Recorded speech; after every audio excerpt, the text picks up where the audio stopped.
دوشنبہ کا دن تھا اور ربیع الاول کی 12 تاریخ تھی کہ آمنہ کے یہاں ولادت ہوئی۔ نومولود بچہ بہت ہی خوبصورت تھا، چاند بھی اس کے سامنے پھیکا تھا۔ آمنہ نے اپنے خسر عبدالمطلب کو خبر کی کہ آ کر پوتے کو دیکھ لیں۔ وہ نظر پڑتے ہی کھل اٹھے۔ ایک تو لڑکا تھا اور وہ بھی عبداللہ کا۔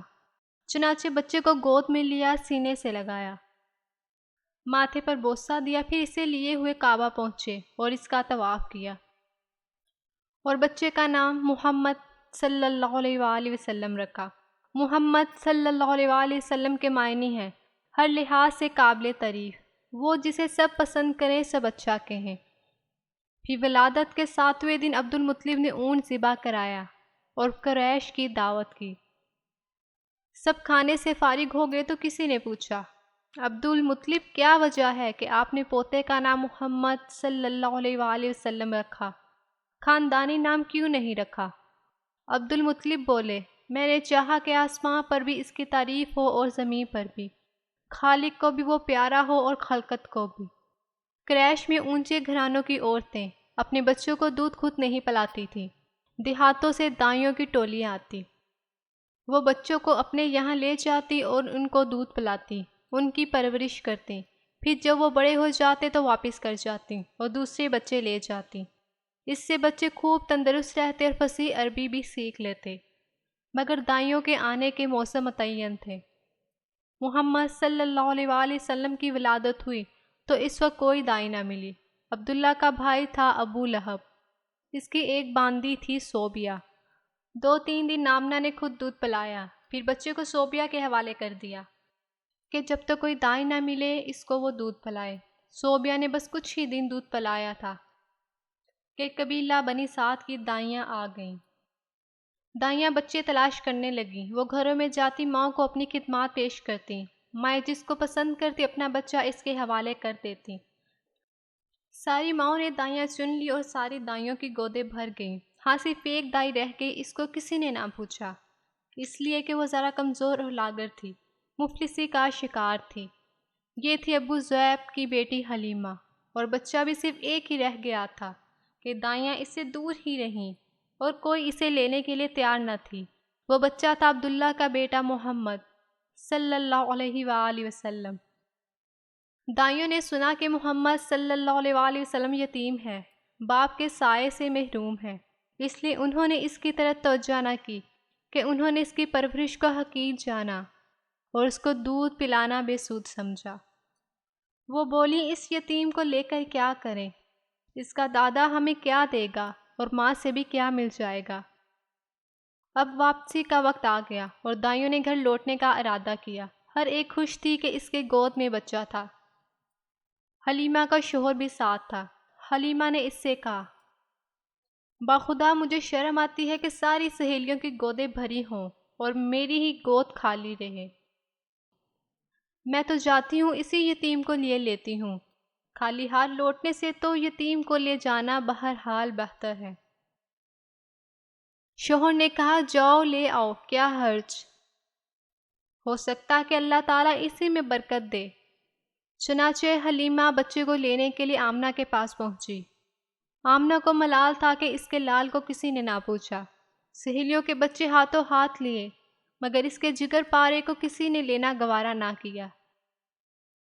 حلیمہ نے بچے کو لیا تو آمنہ کا بجھا ہوا چہرہ بھی خوشی سے دمک اٹھا۔ حلیمہ نے محمد صلی اللہ علیہ وآلہ وسلم کو چھاتی سے لگایا اور منہ میں سوکھی پستان دے دی جس میں دودھ برائے نام ہی تھا، لیکن حلیمہ کی حیرت کی انتہا نہ رہی۔ پستان منہ میں دیتے ہی انہیں ایسا معلوم ہوا جیسے دودھ کی سوتیں جاری ہو گئیں، یکایک چھاتی بھر گئی۔ بچہ دودھ پی رہا تھا اور دودھ اس کے منہ سے ٹپکا پڑ رہا تھا، تو حلیمہ کے بچے نے بھی جی بھر کر پیا، حالانکہ اس سے پہلے تنہا اس کے لیے دودھ ناکافی ہوتا تھا۔ حلیمہ کی ایک اونٹنی تھی، دبلی پتلی بالکل مریل۔ بھوک لگی تو شوہر اسے دوہنے لگا، آنکھیں پھٹی کی پھٹی رہ گئیں۔ وہ تھن جو ہمیشہ سوکھا رہتا آج بالکل بھرا ہوا تھا اور دودھ خود بخود ٹپکا پڑ رہا تھا۔ شوہر نے خود بھی پیا، بیوی کو بھی پلایا، دونوں نے جی بھر کر پیا۔ دونوں نے بچے کو پہلو میں سلایا اور خود بھی سو رہے۔ نیند اتنی آرام اور چین کی تھی کہ بالکل ہی بے خبر ہو گئے۔ پھر صبح ہوئی تو شوہر بولا، حلیمہ کیا خیال ہے؟ باخدا بہت مبارک بچہ پا گئی تم۔ حلیمہ بولی، باخدا میرا بھی یہی خیال ہے۔ پھر دائیوں کا قافلہ گھروں کو لوٹا۔ حلیمہ کی گدھیاں آگے آگے تھی اور مستانہ وار بڑھ رہی تھی۔ سہیلیوں نے یہ دیکھا تو آواز دی، واہ رے ابو زیب کی بیٹی، ذرا ٹھہرو نا، ہمیں بھی تو آنے دو۔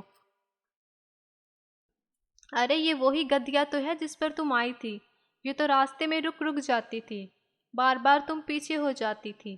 حلیمہ نے کہا، ہاں ہاں باخدا یہ وہی ہے۔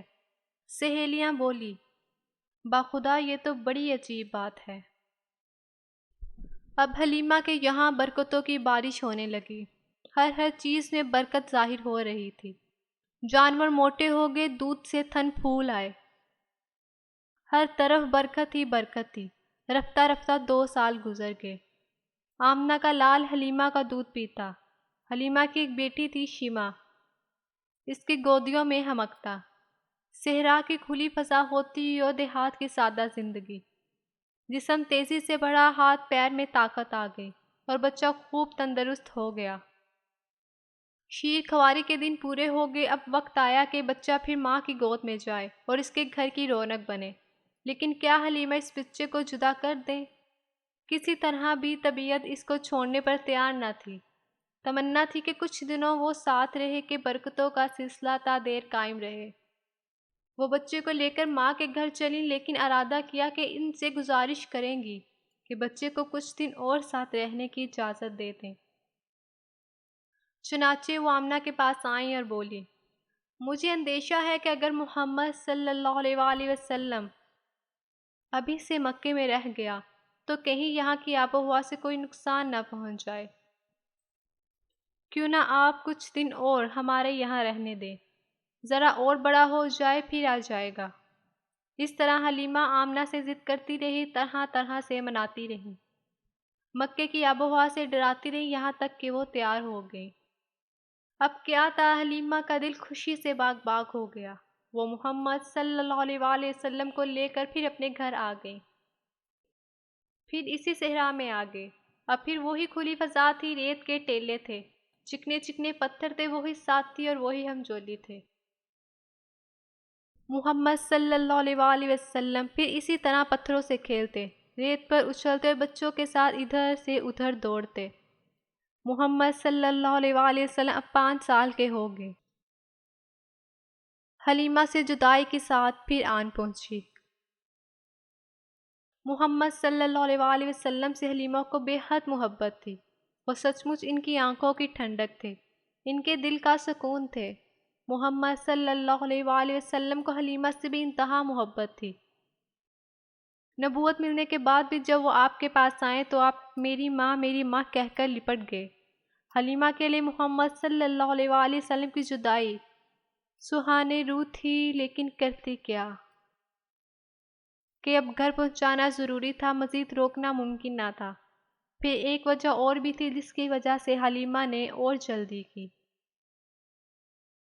ایک روز وہ بیٹھی ہوئی تھی اور ساتھ میں محمد صلی اللہ علیہ وآلہ وسلم بھی تھے کہ اتنے میں حبشہ کے کچھ عیسائیوں کا گزر ہوا۔ بچے پر نظر پڑتے ہی وہ ٹھہر گئے، قریب آئے اور اسے غور سے دیکھنے لگے، ایک ایک چیز کا جائزہ لینے لگے۔ حلیمہ سے پوچھا بھی، کیسا بچہ ہے یہ؟ پھر وہ آپس میں باتیں کرنے لگے، اس بچے کو لے لیں اور اس کو یہاں سے لے چلیں گے، یہ بچہ ایک عظیم انسان بنے گا، ہم خوب جانتے ہیں کہ یہ کیا بنے گا۔ حلیمہ اس کا مطلب سمجھ گئی اور اس کے ارادوں کو بھانپ گئی اور ان کی سازشوں سے گھبرا اٹھی، ڈری کہ کہیں سچ مچ وہ اسے چھین نہ لے، موقع پا کر اچک نہ لے یا کوئی آزار نہ پہنچا دے۔ چنانچہ وہ نظر بچا کر بھاگ کھڑی ہوئی اور بچے کو لے کر غائب ہو گئی، حالانکہ انہیں امید نہ تھی کہ وہ اس طرح بھاگ سکیں گی اور بچہ ان سے بچا سکیں گی۔ پھر جتنی جلدی ممکن تھا وہ آمنہ کے پاس پہنچی اور ان کی امانت ان کے حوالے کی، تب کہیں جا کر اطمینان کا سانس لیا۔